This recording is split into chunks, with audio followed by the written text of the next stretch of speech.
know it's been forever since I've been on, but that's because I've been enjoying life. I'm going to be totally honest with that. A lot of people that are doing YouTube, they stress themselves out. They are too worried about putting a video out every fucking day or every week. I just can't do that.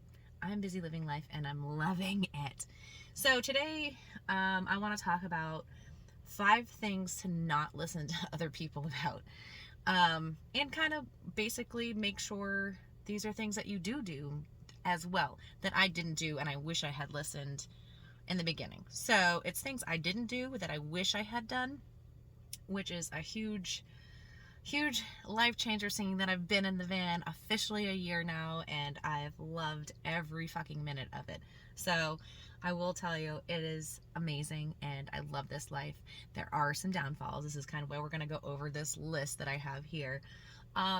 Number 1 that I didn't do, so make sure you do it, like things I didn't do because I was dumb and I didn't do it, is get your National Parks Pass. Before you even hit the road.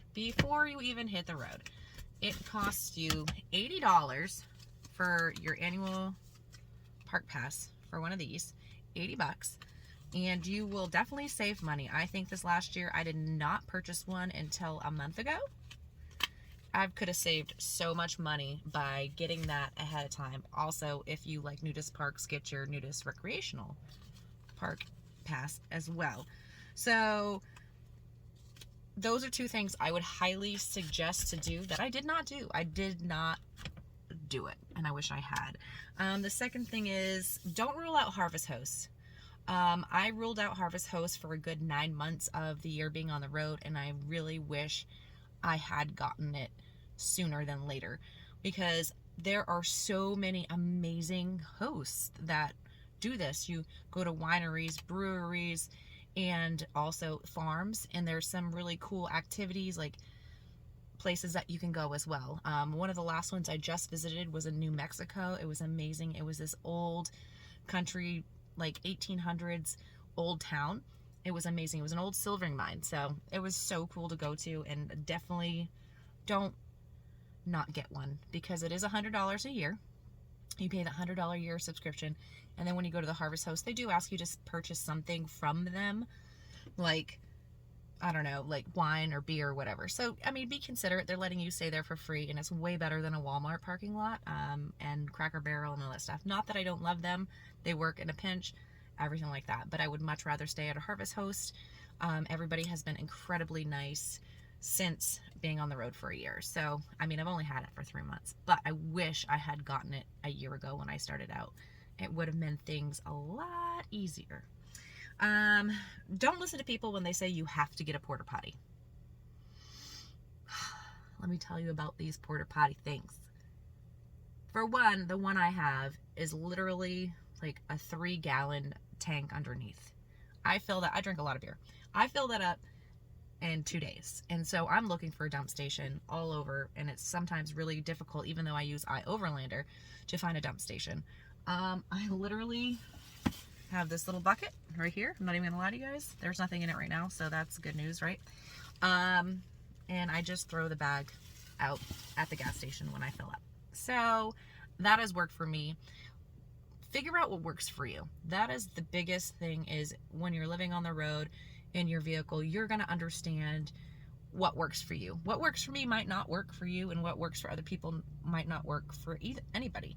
So feel it out. Figure out what you have to do for you. That is my biggest suggestion. Another one is, don't isolate yourself. I have been by myself for a year now. I've met some really incredible people, don't get me wrong, but you're meeting them for really short periods of time. I just went to an amazing event at Schoolie Palooza, but because I had isolated myself for so long in my van and done everything by myself for so long, it starts to get uncomfortable when you're in bigger crowds. So my suggestion would be to go to those meetups that you hear about on Facebook, on Instagram, anything like that. Anytime you're around something and there's a meetup, definitely go. There's so many amazing people that are living the same life as you are, and they understand it. Like, these people on the road are the only ones that understand it. So don't isolate yourself.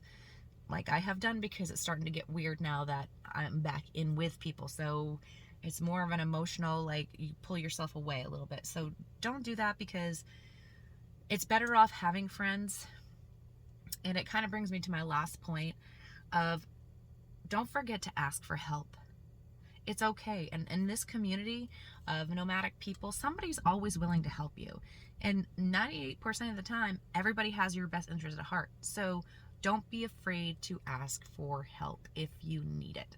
Whether it be just somebody to talk to sit around the campfire, or if something breaks down in your vehicle, don't be afraid to ask for help. Somebody will help you. Or they know they have the connections that you might not have to have somebody help you with that situation you're in. So those would be my 5 biggest things of what not to do that I've done this year. But this last year has been so incredible. I'm going to throw some pictures up at the end here and just let you know this life isn't all rainbows and butterflies. Like I'm going to be 1,000%. I know we all talk about how, glamorous, we put them up on Instagram, we put them up in, our YouTubes and everything like that. But there are times when it's not so glamorous. There are times where you have days of rain and you're stuck in the van and you're going nuts because you're stuck in the van and there's nothing else to do or go or anywhere because you're not in an area that has a lot of things. Another huge one is self-service. Self-service is extremely hard to find. And where I work online, I have to have that self-service in order to do my job. But most definitely, I would say, if this is something you're interested, if you're something that you're interested in as far as being a nomadic person and living in a van or in a vehicle or in a bus or in a box truck or anything, I would suggest, before you sell everything and you get rid of all of your belongings, go spend 2 weeks by yourself in your vehicle. See if you can handle it. Live how you'd have to live if you were in a vehicle for 2 weeks before you sell all your stuff and jump into this lifestyle. I always say that there's a 2-month adjustment period in doing this lifestyle. That's just my personal opinion. I see it so many people get into it and then they're not used to the adjustment and they're like, I hate it, I want out. Or, they have a lot of issues trying to realize that it's not all rainbows and butterflies when you first get into this. So definitely try it. If it's something that you really, really want, definitely try it. Be prepared for people to obviously think you don't have a job or you're homeless. And I like to say, I'm houseless. I'm not homeless. I do love what I do. I got into this lifestyle because I wanted to. It's not because I had to. I have so many people that, they act like you're a dirty hippie, joking around, stuff like that. But, I take a shower every day. Oh, Planet Fitness is another one. I didn't tell you guys about that one. Definitely, this is not a don't, but this is a definitely do. Planet Fitness is a savior for showers. I don't have a shower in my van, and it has made it incredibly, incredibly easy to work out and be clean the whole time you're in the van. So those are the things that I would say to most definitely do so I said don'ts, but definitely do. Get your Parks Pass, because I didn't.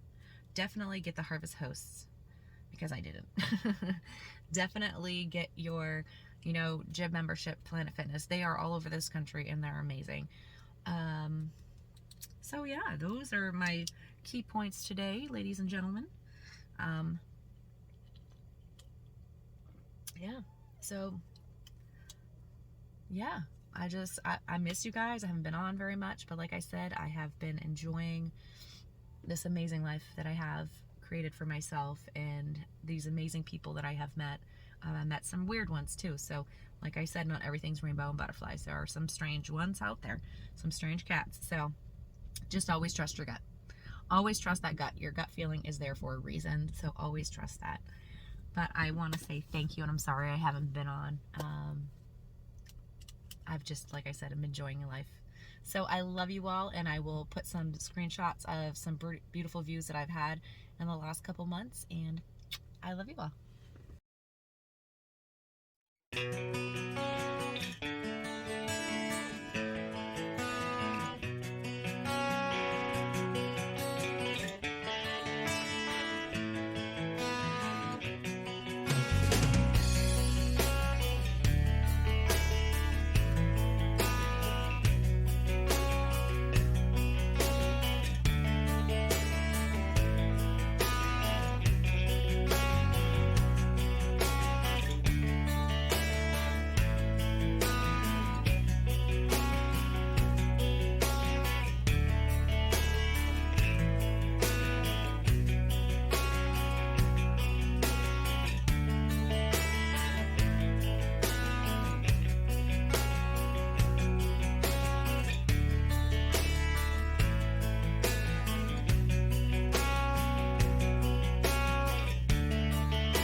Oh, and another thing, don't rush through your states. I did 48 states in the last year. Take the time, enjoy each state. I wish I had enjoyed a little bit more in each state. Every state that I've been to so far, there's something beautiful in every state that I've seen. So take your time.